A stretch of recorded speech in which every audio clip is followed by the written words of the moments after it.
उद्या लोकल सेवा आणि बस सेवा बंद ठेवण्याचं उद्धव ठाकरे यांनी आवाहन केलेलं आहे। सरकारनं आणि सत्ताधाऱ्यांनी आतताईपणा करू नये असं आवाहन सुद्धा ठाकरेंनी केलंय। पोलिसांनी देखील दादागिरी करू नये असं उद्धव ठाकरेंनी म्हटलंय। बंदचा जर फज्जा उडवायचा प्रयत्न केला तर जनता निवडणुकीमध्ये तुमचा फज्जा उडवेल असं वक्तव्य सुद्धा उद्धव ठाकरेंनी केलेलं आहे।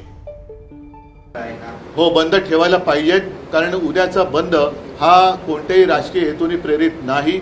हा जनतेच्या प्रत्येकाच्या मनातला, हृदयातला आणि घरातला प्रश्न आहे।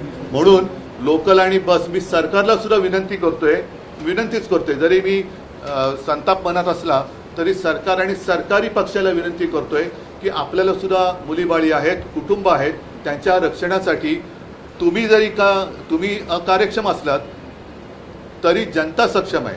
म्हणून उद्याच्या बंदच्या आड पोलिसांची दादागिरी होऊ देऊ नका, कुठेही आतताईपणाने सरकारने वागू नये आणि मुद्दामून हट्टाने बंदचा फज्जा उडवण्याचा प्रयत्न करू नका। कारण उद्याचा प्रयत्न तुम्ही जर का केलात तर 2-3 महिन्यानंतर जनता तुमचा फज्जा उडवल्याशिवाय राहणार नाही। एबीपी माझा, उघडा डोळे बघा नीट।